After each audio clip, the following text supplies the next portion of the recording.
Hello everybody and welcome back to another Middlesex Tree video. Today we are in Waterford, Connecticut on the east side of the Niantic River, starting a 3-day project at 2 neighboring houses. Let's check in with Derek and talk about the main topic of today. No bottom at that. We're guessing it was construction damage from years ago. It could be anything. I don't know what did it. But these places were built in the mid to late 90s, I think. So I'm guessing you can see the cambium growing, trying to close these wounds up, but the wounds are way too big. They're losing. It's not going to grow that fast. It's either construction damage. It could have been when they cleared the lot, a tree, skinned the bottom of it out, or an excavator hit it, or who knows. I don't know. If we were gonna try to like salvage the tree or make it safe, we would have to take a substantial amount off the side going toward the house and put 2 or 3 heavy duty cables in. But with that kind of rot, his house is on that side, his septic's all in there, he parks his boats here. It's time to go. Let's say this tree was to live. Would this cambium actually wrap around the tree and protect it? Well, it's trying to, but it's going more out than across. But the thing is the roots here are dead. But I don't think it's necessarily because of root rot, it could have been root damage, but I think it's more damage to the trunk because there's still bark wrapping around the bottom of this, and if it was a root rot situation that started it, that would, this down here would look like that. It would already be missing that. So I think it was way too large of an area, way too big of a wound for that thing to close up, and not enough, it probably, the cambium, it was such a bad whack that the cambium got tore up too, and that's why it just, it ended up being such a huge area. The roots under it, died off. So that's never going to close up in time. This thing is definitely rotting out faster than that cambium's rolling around that wound. Derek is going to get suited up to tackle that dead oak tree, while Willie, Bert, Chaw, and George are working on these smaller pine trees. These trees are in between the 2 houses that we're going to be working at, and both neighbors decided that they wanted them gone. Although they are small and most likely wouldn't damage much if they were to come down, we still want to make sure we are safe with it, so Chaw climbed these trees, made some cuts, and tied up some lines to make sure nothing bad would happen. Let's get back to Derek. He's getting loaded up in the bucket truck and gonna head up. First things first, he's going to clear up some of the area around the dead oak tree, so when we start dropping leaders off, they're going to fall to the ground instead of get hung up on the trees that are underneath them.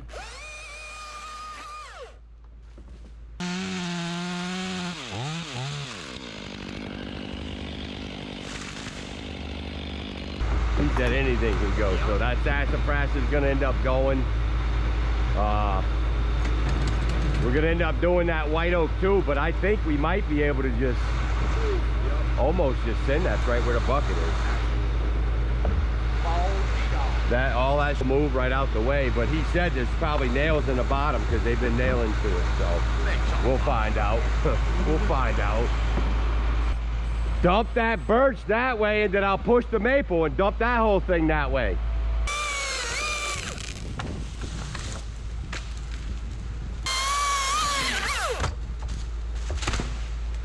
There's a dead piece hanging in it too, so you're in a good spot. Should I let it peel or gentle?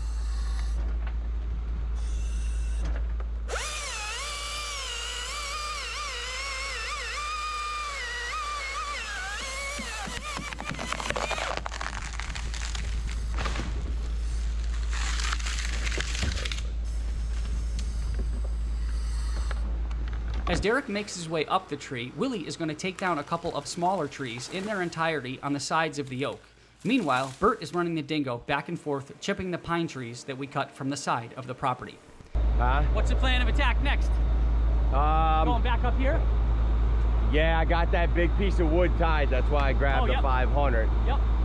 And then I'm going to get that branch that's going toward that, which that tree we're squeezing in too. And there's rot. Did you see the rot up? There's a nasty cavity up in there. Okay.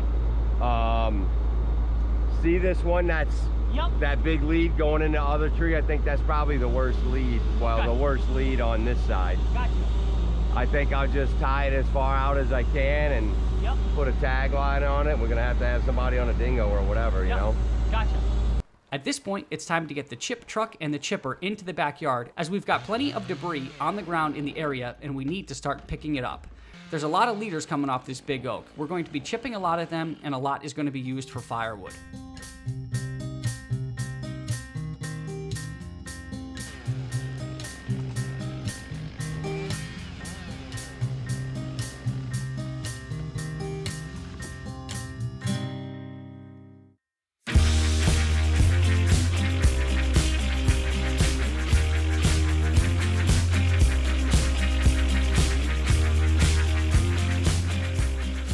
The guys are being super efficient right now moving this wood around. The main factor in this that's helping us out is that the wood chips today are staying on the property, and that's why we brought the wood chipper into the backyard.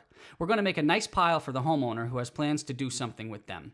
In the meantime, Derek is still removing trees that are off to the side of the big oak so we can have some way to drop some bombs.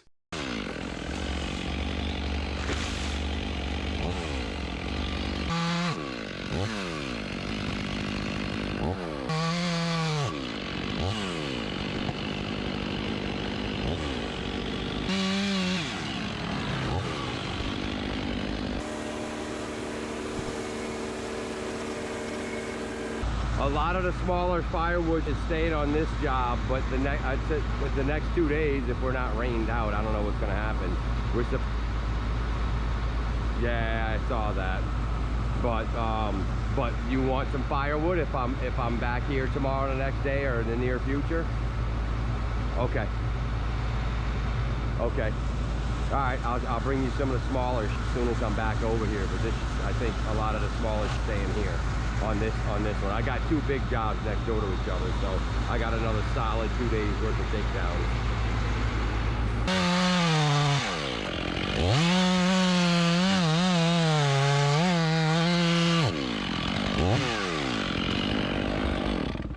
George, grab that unit and go right in there with this rope in that hole to the right of the chips. Who doesn't enjoy monster tops going down? Here's the same top drop from 3 different angles.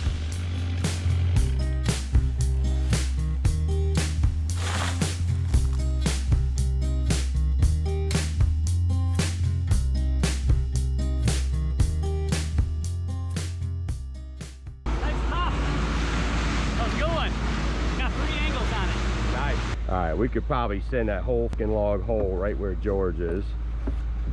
And I'll put give me that snake bite right back, and I'll put it on that back log. And we'll get this top out the way, and I'll back in here so I can reach those 2 broken limbs back here. And I'll pull up and start murking that beach. Once that shit's out the way, I'm gonna back in there and I got a dead hanging branch in that dude's yard and one there, and then I'm gonna go right up there, stop that beach. Yeah. I'm hoping to pull the huge top out of it so we can just pull the rest, but I don't know if I'm gonna have room because of that thing. Yeah. You know what? That limb coming off the back side is probably dead, so I probably will. Yeah, you got enough room, right? Then put a rope and send that whole log right on top of it, then I pull up and there's 2 small trees up there, and that's this job.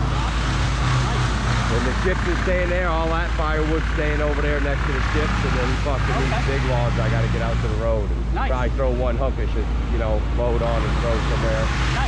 Derek is going to move the truck across the property and start working over there while Willie and George get ready to pull down the trunk of this tree. You can see that one part of the trunk is already down, and unfortunately, as I was just starting to record that trunk going down, my battery died and cut the video off. Hey Chaw, I noticed that this rope setup is different than we normally do. What's going on here? It's called a mechanical advantage. It's a 3-to-1. The top pulley comes down to the bottom pulley. More pulling power. It's called the 3-to-1.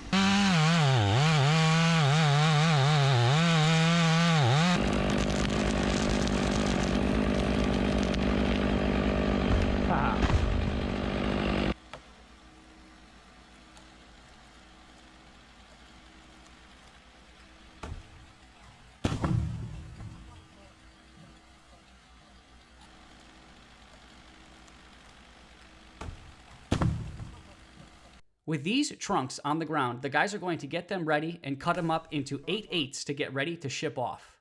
It's tough to see because you haven't been on this property before, but the light that was coming into the property this afternoon, even with these overcast skies, is more light that has reached in here in the past 30 years, the homeowner told us.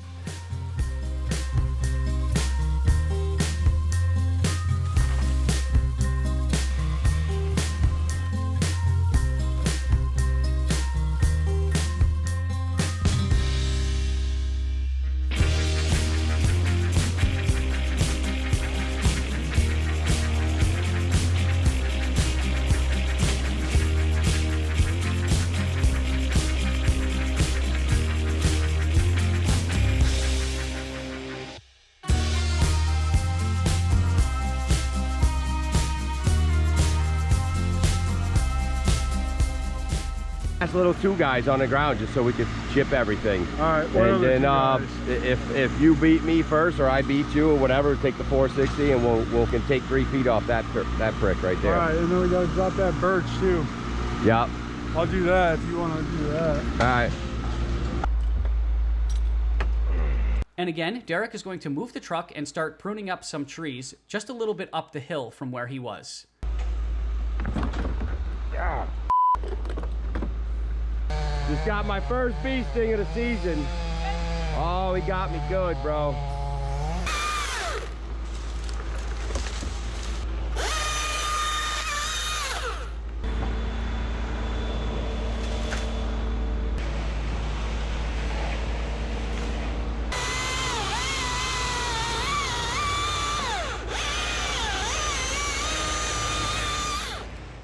I ended up leaving the job tonight at around 5:30 to get home to feed my kids and get them ready for bedtime, but these guys were on the job until 8 o'clock cleaning it up and getting ready for day 2 in Waterford.